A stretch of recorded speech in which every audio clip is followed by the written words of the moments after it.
One, we looked at how to get the Z guard. Okay. Then last week we looked at if the guy really keeps you super tight and you can't get the Z guard because it's the lockdown on me. Freshman now, see if he remembers. And goes for the sweeps and stuff, and old school things like that there. Okay. Sometimes you need to have a little bit of game when you're smashed flat on your back. You can't get to distance half your Z guard. Okay, so this week, guys, we're going to look at kind of concepts and principles of inside control and controlling that inside space and controlling the distance cards on the bottom. Okay, we'll just do it from spider guard because these concepts are universal, guys. They're not just done from the distance out guard position. I mean, Carl has got inside control, right? His arms and feet are inside my arms, which makes it very difficult for me to pass this guard or do anything because he's controlling this inside space between him and me. Does that make sense? Yeah? If I try to pass this way, Carl extends his leg. If I try to pass this way, he extends his leg. But from here, if I can break his grip, and now I've got inside control. Okay, now I'm controlling that inside space. It's a lot easier for me to pass this guard. Does that make sense? Once I get my arms inside his legs or inside his arms. So from that Z guard position that we've been playing with, guys, detail what we covered in the first week is Carl puts objects or roadblocks in front of my hips and shoulders. So he's got his knee, his foot, his knee, and he's controlling this inside space. Again, his legs and arms are inside my arms, so he's controlling the inside space. Things that I'll be looking to do is if he wants to stay on a ball slightly on the side, and he's going to keep his elbows connected to the inside of his legs. But let's just say he makes a space and I swim inside. We talked about looking at this grip and smashing down. But not only can I do that, even if it's ski or no gi, I can put my hand on his shoulder. Can Carl sit up and win the underhook now? No, because I'm controlling the inside space. And again, from here, if I win the underhook and I smear this knee and I smear this, I'll use my body to flatten him out. And now we're into that half guard bottom position, as we looked at last week, whereby he's looking to get his Z guard back, or if he can't, he'll go for his lockdown and stuff. So really, when we play that inside control, okay, Carl really wants to make sure this elbow's connected, so I can't get my hand inside. Another thing I'll be looking to do will be to stuff this knee.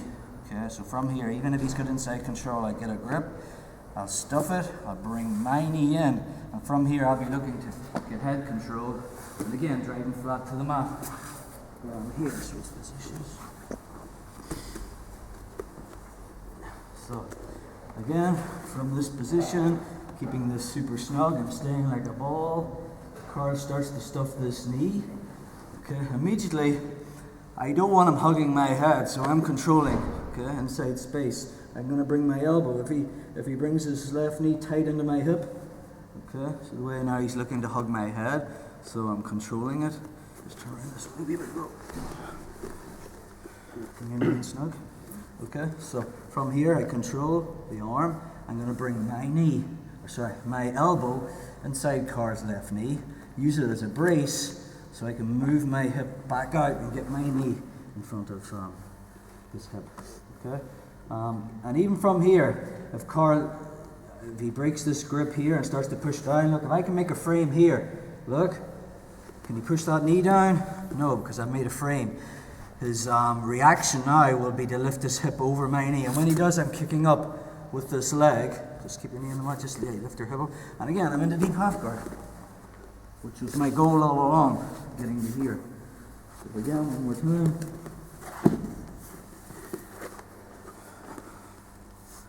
From here, we're concentrating on keeping inside control, making sure my elbows are glued.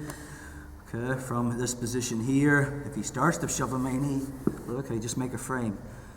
Now his only alternative now is just to lift his hips high, and when he does, this leg kicks up I come underneath. I'm in my deep half guard position here. Okay, which I want it all along.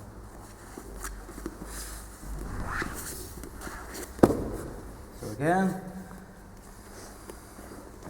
I watch this here so he can't get inside. Anything he does with the knee. And again, from this position here, let's turn around. Let's just say Carl grips the inside of my pants, alright, from this position, and stuffs my knee down, okay? From here, even if I get it back inside to this position and he's still got the grip, I can switch to my cross grip, okay? Strip it, alright? Now if I let go, it's going back, so we swim inside. I'm back into my position again. And when the moment's right, we want to be controlling distance as well. So from here, okay, I want to win the underhook. My left hand comes across to this far shoulder. And the same detail as applies. I'm going to keep my elbow glued to my knee. I'm going to kick up, win the underhook. So my left hand latches onto his belt at his left hip. Again, I don't want to be on my hand, because Carl can grip my hand and smash me back to that flat position again. So I'm going to be on my elbow. And again, if he starts to try and get head control, I'll be stopping it from this position. And again, once I get my underhook here, I tuck my elbow to my body. Okay, now I've attached myself to him. I can move him this way. I can move him that way. I can move him forward, creating space under his hips. And then I'm in the deep half. So again, controlling that inside space, controlling that distance, guys. Here, keeping elbows tucked, staying like a ball. When the moment's right, my arm comes across, I make a brace. Let's just say from this position, when I kick up, Carl brings his left hand inside and swims inside. I'm back to my grip breaks that we covered in week 1. I'll break it, make sure I'm back in this position again, and then I'll go again. Once I win that underhook and attach myself to him, okay, keeping my left elbow tucked to his body, I'll move him around till I create space underneath him. Arm comes underneath. Get the deep half guard. Again, there'll be different ways of playing it, but for now, my right hand's going to grab his right hip. I'm going to put my outside hook or my inside hook, which means he can't put weight on the mat. Keeping my spine in alignment, and I don't want to be flat on my back. I want to be slightly on my side, so my right shoulder is under his right hip. Okay, so that's your inside, controlling inside space, controlling distance, guys. Let's drill for 5.